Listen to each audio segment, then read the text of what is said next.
안녕하세요. 예, 안녕하세요. 간단하게 자기소개 좀 부탁드리겠습니다. 예, 안녕하세요. 봉선동에서 리얼법 주얼점을 운영하고 있는 이범석이라고 합니다. 잘 부탁드리겠습니다. 잘 부탁드립니다. 지금 막 가게를 여신 거죠? 예, 지금 바로 열고 준비하고 있었습니다. 지금 어떤 거 준비하고 계신 거예요? 지금 이제 오픈 준비해서 호스라든지 이런 거 키고 다른 거 뭐 이제 없는 거 품절 처리하고 아무래도 오늘 일요일이다 보니까 금토에 팔았던 거 이런 거 재고 발주는 이런 것 좀 확인하고 있었습니다. 그러면 이전에는 어떤 일 하신 거예요? 영업 쪽 직장을 다니고 있었습니다. 그전에도 뭔 사건이 있었는지.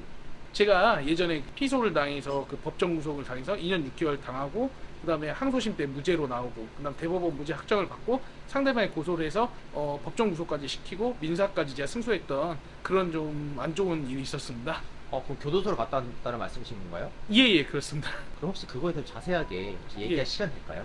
예, 시간 됩니다. 네, 알겠습니다. 예, 그럼 저쪽에서 앉아서 네. 예.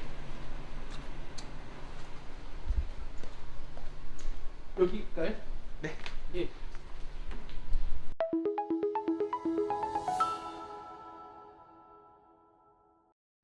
한번 교도소 갔다 왔다고 하셨는데 예. 정확히 어떤 일 때문에 교도소를 가게 된 건지 설명 좀 부탁드릴게요. 2018년도에 그 미투 운동이 한참일 때가 있었습니다. 그때 제가 이제 그 3년 전, 2015년 2월 달쯤에 그 아는 누나랑 이제 술만 먹었는데 자꾸 저보고 술 더 먹자고 해서 저는 그 다음날 출근도 해야 되고 해서 그만 먹겠다고 했는데 이제 제 팔을 당기면서 술 더 먹자고 해서 제가 뿌리쳤는 과정에서 이제 넘어지면서 철조망을 손을 안 넘어지려고 잡았는데 거기서 손에 피가 나서 상무병원 응급실을 갔는데 그 다음날 초진 진료를 하라고 하는 겁니다. 전문의가 아니어서. 그래서 어떻게 할까 하다 몇 시간 안 남아서 그 옆에 숙박에서 합의하에 이제 숙박만 하고 그 다음날 아침에 초진 진료를 받았던 사건이 있습니다.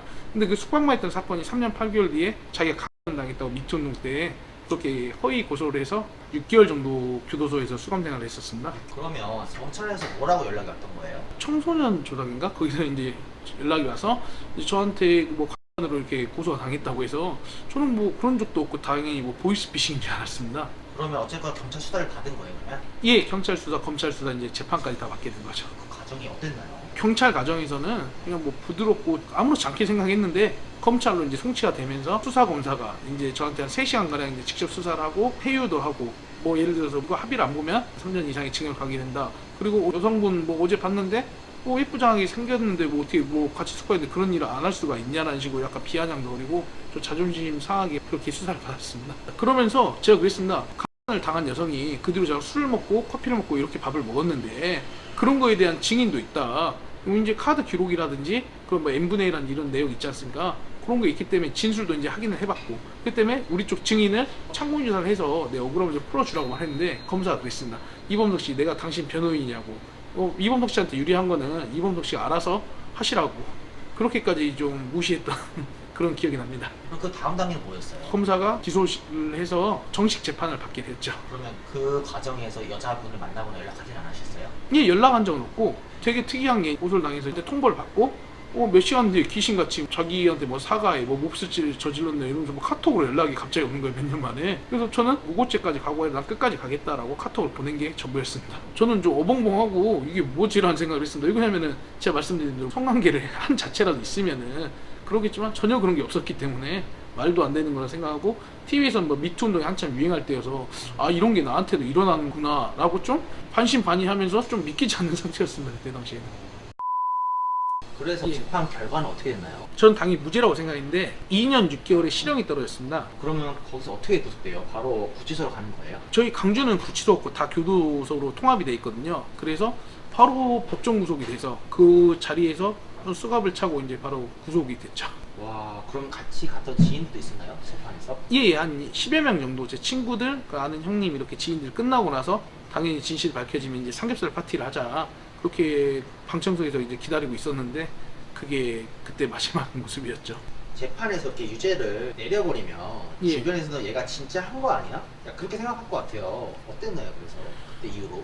사실은 이제 저를 친한 사람들, 측근 정도는 사건 개요라든지 사건의 흐름 이런 걸 다 알기 때문에 그렇게 안 믿었겠지만 저를 어설프게 아는 사람들은 야 범석이 관으로 2년 6개월 실형 받았다더라. 그러면 발 없는 말이 천리 간다고 이게 스노우볼처럼 계속 커져서 나중에는 제가 들은 얘기로는 제가 뭐 여자를 하고 뭐 카메라까지 촬영을 해서 그렇게 교도소를 갔다 왔다는 그런 어이없는 소문이 퍼지더라고요. 그럴 때마다 기분이 너무 안 좋았을 것 같아요. 너무 처참하고 이게 제가 무죄를 받았음에도 이걸 어떻게 해명을 해야 되지? 그리고 내가 해명을 해도 이 사람들 과연 믿을까? 그런 고민을 좀 많이 했던 것 같습니다.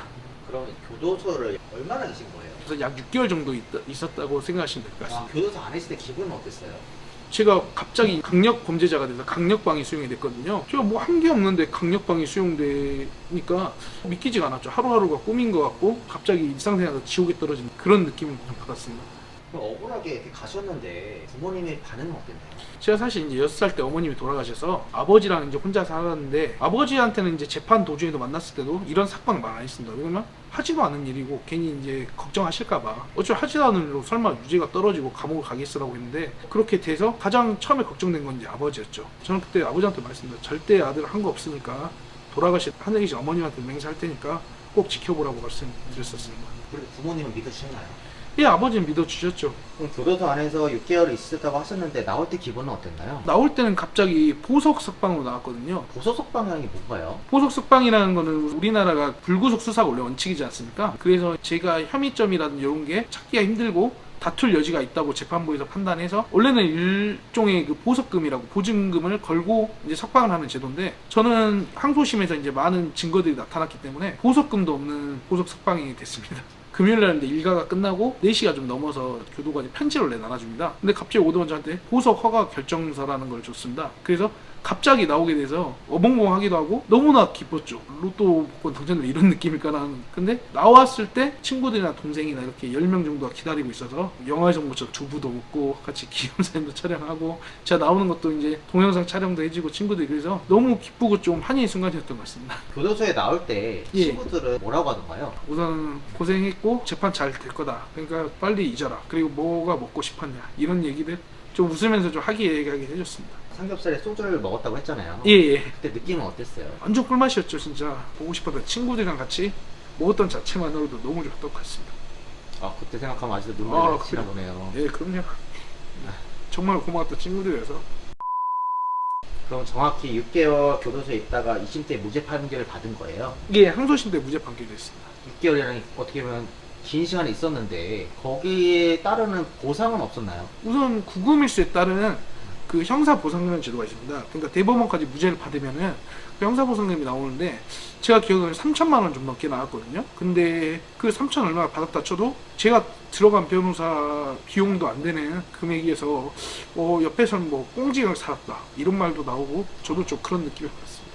그럼 교도소를 나오고 나서 여자분을 만나셨나요? 아, 그 여자요? 네, 그 신고하신 분. 그 여자를 만난 적도 없고 만나려고 하지도 않습니다. 왜냐면 저도 이제 사람인지라 실제로 보면은 저도 이성일 수도 있고 좀 아직도 생각하면 눈물이 나는 게 좀 분노가 좀 있는 것 같습니다.